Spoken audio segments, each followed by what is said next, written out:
Europe 1. Le grand direct des médias, Jean-Marc Morandini. Et le 5 avril dernier, les chaînes de la TNT basculaient en HD, permettant ainsi à de nombreux foyers français de découvrir ces nouvelles chaînes qu'ils ne recevaient peut-être pas jusque-là. Près d'un mois après ce basculement, on a décidé ce matin de faire un focus sur ces chaînes de la TNT qu'on croyait petites et qui souvent nous surprennent par leurs audiences. Avec nous pour en parler, Céline Nallet, directrice générale de HD1. Bonjour. Bonjour. Merci d'être avec nous. Également Gwenaëlle Trolli, qui est directrice générale adjointe de RMC Découverte. Bonjour. Catherine Chauffeur, bonjour. Directrice générale de Sister. Dans un instant, on sera également avec Nathalie Drouer, qui est directrice des programmes de numéro 23, et Arnaud de Courcelles, qui est directeur de l'équipe 21. Peut-être d'abord, Céline Nallet, pour commencer, un petit mot sur HD1. C'est vrai qu'on a la surprise parfois de voir HD1 qui arrive en tête des audiences. C'est une surprise parce qu'on pensait que vous étiez des petites chaînes. Ben non, en fait, maintenant, on est des petites chaînes qui montent, et en particulier HD1 qui, en ce moment, fait des audiences quand même, des belles audiences, et chaque semaine, depuis fin mars, bat le record de la semaine précédente. On a atteint le seuil, je dirais, un petit peu symbolique du 2% de part d'audience la semaine dernière, avec des journées records à 2,8. Donc effectivement, des très belles audiences, et je dirais qu'aujourd'hui, on joue dans la même cour que toutes les chaînes de la TNT. Et pourquoi, selon vous, ça marche autant ? Ça apporte quoi en plus ? Alors moi je pense que pour HD1, les clés du succès, il y en a deux. Et d'abord, il y a une promesse éditoriale qui est très très claire autour de la fiction au sens large. Donc c'est des séries, du cinéma, des téléfilms. Et je pense que ça, c'est assez unique comme promesse éditoriale dans l'univers des chaînes gratuites. Et puis la deuxième chose, c'est l'offre de programmes, qui est une offre de programmes variée et de qualité, où on a un mix à la fois de séries premium que le public est très content de retrouver, que ce soit les Experts Manhattan, Section de recherche, mais aussi des très beaux films, avec la part belle faite aux films d'auteur grand public. Oh, alors on précise que vous faites partie du groupe TF1. Tout à donc fait. c'est-à-dire que vous pouvez aller piocher dans le catalogue TF1. Exactement. Donc c'est assez facile finalement. C'est la chance de la chaîne HD1, mais après c'est toute la sélection et l'offre de programmes qui joue. Et c'est vrai aussi qu'on propose aussi des programmes inédits, des séries inédites, puisqu'on est... Mais l'objectif c'est quoi ? C'est d'être finalement un second écran par rapport à ce qu'on a vu sur TF1 ? Ou un troisième écran ? Non, parce que des fois ça passe sur TMC avant d'aller chez vous, donc... L'objectif, c'est de proposer au public très amateur de séries et de fiction une chaîne entièrement dédiée à ce genre-là pour qu'il puisse s'y retrouver et d'être sûr que quand il a envie de regarder une bonne histoire, il vient sur HD1 et il trouve une bonne histoire sur HD1. D'accord, ça c'est pour la définition, mais sur le côté rediffusion de rediffusion. Le public aime beaucoup retrouver les mêmes histoires. Le public aime les rediffs. Des héros auxquels on s'attache, qu'on aime retrouver. Et puis en même temps... Est-ce qu'un jour il y aura de vrais programmes originaux ? Il y a des programmes originaux, il y a des programmes inédits d'abord sur la chaîne, il y a des sitcoms, on a diffusé Two Broke Girl récemment, on a diffusé la shortcom Peps, la saison 2 inédite sur HD1. On a dans l'offre de films régulièrement des films inédits. On a diffusé The Descendant avec George Clooney là récemment. Donc vous n'êtes pas une chaîne en fait qui doit se contenter de rediffuser des choses qui sont déjà passées sur TF1. C'était ça le fond de ma question. La chaîne, elle offre tout ce qui est en relation avec l'univers de la fiction. Donc il y a des rediffusions, il y a des choses inédites.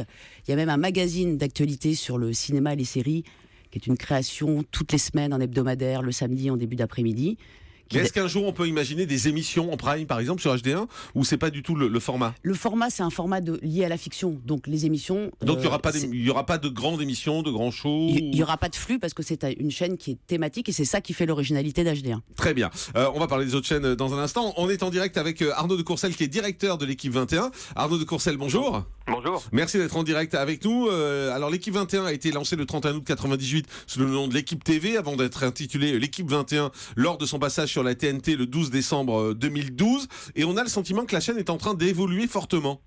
Oui, exactement. On a totalement changé de stratégie, on va dire, il y a 3 mois pour quitter le côté tout info, une chaîne d'infos sportive qui ne proposait vraiment de l'info en quotidien 24 heures sur 24 pour basculer sur la chaîne du spectacle, la chaîne de l'événement depuis 3 mois et demi, et on voit le changement. Le changement est important en termes d'audience. Parce que les scores étaient pas bons jusque-là, on va dire. Oui, les scores étaient moyens. Je pense que voilà, vous connaissez bien la télévision. On était à 0,4, 0,5 pendant de nombreuses années, et depuis le mois de décembre, janvier, on est maintenant à 0,9. On a donc doublé l'audience en 3-4 mois. Donc évidemment, on sent qu'on est sur la bonne voie, et donc il faut pas s'arrêter là. Et l'objectif, c'est quoi aujourd'hui ? C'est de rentrer en concurrence pour proposer des émissions sportives et des retransmissions sportives ?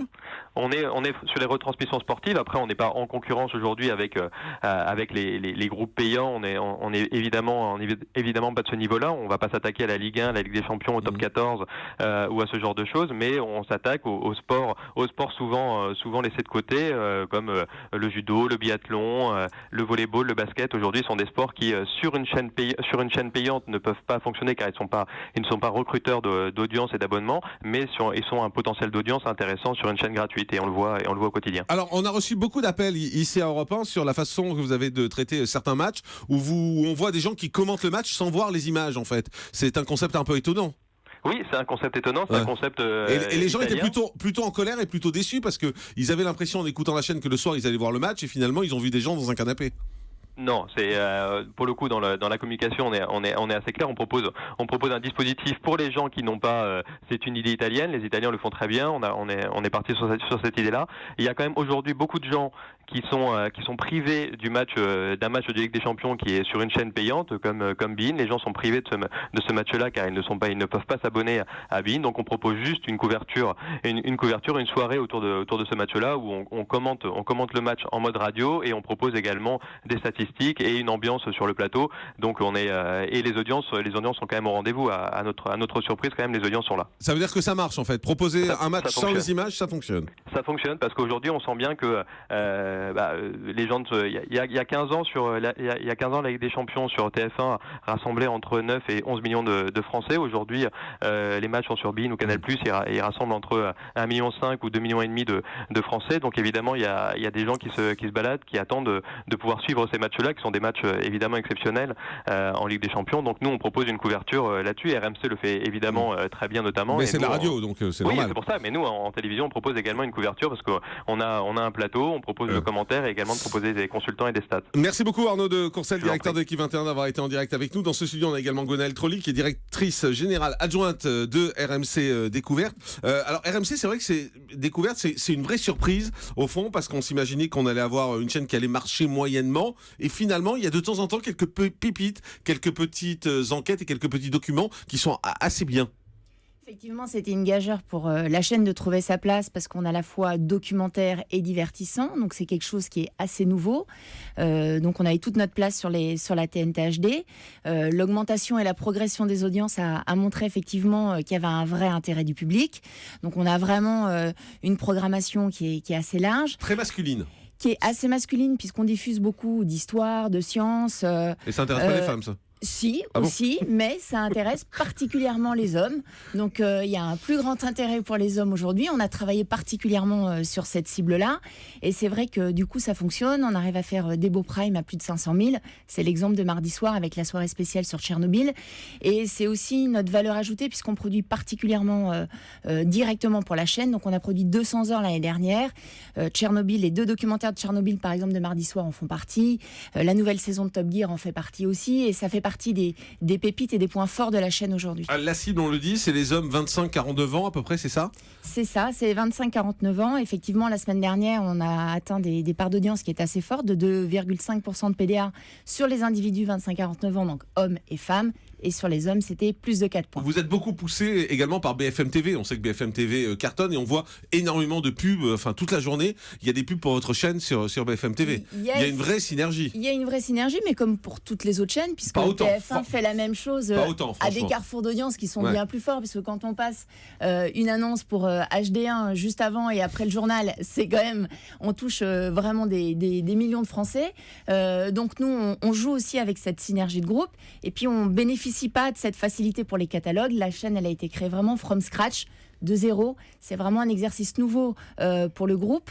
Donc, on est effectivement assez content. Alors, tout à l'heure, on fera un tour de table et vous nous direz quels sont les projets et qu'est-ce qui va changer sur la chaîne. Auparavant, on est avec Nathalie Drouer, qui est directrice des programmes de numéro 23. Bonjour. Bonjour. Merci beaucoup d'être en direct avec nous sur Europe 1. D'abord, un mot sur votre chaîne. Elle est sauvée ? Absolument. Absolument. Donc je pense qu'on va pas revenir sur ce feuilleton. Non, mais c'est intéressant de dire aux téléspectateurs que la chaîne va continuer en tout cas. Absolument, elle continue plus que jamais, avec beaucoup de nouveaux rendez-vous qu'on est en train de préparer, beaucoup de soirées événementielles et encore plus de programmes inédits parce qu'on est avant tout une chaîne de programmes inédits, parce que comme le soulignait Gwenaëlle Trolli pour RMC Découverte, nous non plus, nous n'avons pas accès à des catalogues de gros groupes, donc énormément de programmes inédits sur numéro 23, des productions originales. Mais on a du mal, vu de l'extérieur, à comprendre ce qu'est numéro 23 en fait. Alors, c'est quoi la définition de cette chaîne? Parce qu'on trouve un peu tout et n'importe quoi. On trouve des reportages sur les tatouages, on trouve des concours de chansons. Enfin, c'est un peu un fourre-tout. oui, alors ce serait un peu réducteur de ne parler que des tatouages, parce qu'en effet, il y a beaucoup de choses sur numéro 23. Numéro 23, c'est une chaîne généraliste. Donc c'est une chaîne sur laquelle on retrouve des films, des séries, des magazines, des documentaires et des émissions de débat. C'est la chaîne qui est la chaîne de toutes les diversités, avec une vision très positive de ces diversités et une ouverture sur le monde. Mais ce qui est étonnant, c'est que pour moi, numéro 23, c'était pas une chaîne généraliste, justement, c'était la chaîne des diversités. Or là, le premier mot qui vient, vous dites, c'est une chaîne généraliste. Donc ça veut dire que vous vous mettez directement en concurrence avec HD1, par exemple, ou avec Sister. Mais la diversité se retrouve dans tous les genres de programmes. Dans le cinéma, par exemple, quand on fait d'ailleurs des audiences absolument formidables avec un film comme Loin du paradis, ou encore Brokeback Mountain, Le 8e jour, ou encore La couleur pourpre, la diversité est absolument présente dans le cinéma. Non, mais elle est présente partout dans ce cas-là. Donc elle est présente dans un documentaire comme Pitbull et prisonnier, qui est quelque chose de totalement inédit et original, qui traite de la réinsertion de prisonniers qui vont rééduquer des pitbulls, qui est un programme absolument formidable qui va revenir en saison inédite le 9 mai. Donc c'est vrai qu'il y a tout genre de programme, comme dans une chaîne généraliste. C'est pour ça que je tenais à souligner chaîne généraliste. Elle n'est pas comme HD1 centrée uniquement sur la fiction, et elle est représentative de la société française en particulier. Et le tatouage, c'est une des représentations de la société française. On ne peut pas nier le fait que le tatouage soit un vrai phénomène de société. Mais il n'y a pas que du tatouage sur numéro 23, loin de là. Merci beaucoup Nathalie Drouer d'avoir été avec nous, directrice des programmes de numéro 23. Catherine Schoffer, vous êtes directrice générale de Sister, entre autres, parce que vous occupez aussi de Teva. Alors vous, en fait, contrairement à RMC Découverte qui se concentre sur les hommes, vous vous concentrez sur les femmes. On ne se concentre pas que sur les femmes. Beaucoup. Alors on est très fort sur les femmes, Voilà. mais on est une chaîne familiale. Donc on se concentre en fait, oui, plutôt sur les moins de 50, mais on a une chaîne assez mixte. On a des hommes, des femmes, des enfants, puisque on est la première chaîne de divertissement familial. Et on assume vraiment le côté familial. Mais ça veut dire que votre concurrent, c'est quoi? C'est HD1? Oh bah c'est tout le monde. Moi je prends tout le monde comme concurrent. Le concurrent principal, c'est HD1. Vous êtes deux nouvelles chaînes, entre guillemets. C'est toutes les chaînes TNT aujourd'hui. Comme le disait tout à l'heure Céline, on ne fait plus tellement de différence entre les chaînes. On trouve des programmes, donc vous l'avez dit, pour toute la famille. Ça ne s'adresse pas aux enfants, mais plutôt aux adultes quand même. Oui, on ne s'adresse pas aux enfants du tout. On n'est pas une chaîne enfant, on s'adresse aux adultes, mais à tout moment, les programmes peuvent être regardés aussi par les enfants. Donc ça se décline dans le cinéma, dans les séries, dans les émissions. On fait de la production originale. On a aussi produit 200 heures l'année dernière avec des magazines de prime time. Et vous, j'ai envie de vous poser la même question que pour HD1. C'est en fait, vous êtes aussi quand même la deuxième ou la troisième vitrine de ce qui passe sur M6. Tout à fait. D'ailleurs, Sister, c'est la troisième chaîne gratuite. On l'a même assumé dans notre nom. Ouais. Et évidemment, c'est une chance formidable d'avoir accès au portefeuille de programmes du groupe M6 et ainsi de pouvoir aussi rediffuser des choses que les gens ont envie de retrouver. Mais vous risquez pas d'être tué par le replay, au fond? Parce que quand vous rediffusez des séries qui sont déjà passées sur M6, par exemple, on se dit on peut aussi les retrouver sur les replays. À un moment donné, les gens vont peut-être pas vouloir des chaînes qui ne font que des rediffusions, ils vont vouloir des programmes originaux. Non, mais bien sûr, c'est pour ça que d'abord, on ne fait pas que des rediffusions. On rediffuse des choses qu'on ne voit d'ailleurs plus pour l'instant sur M6.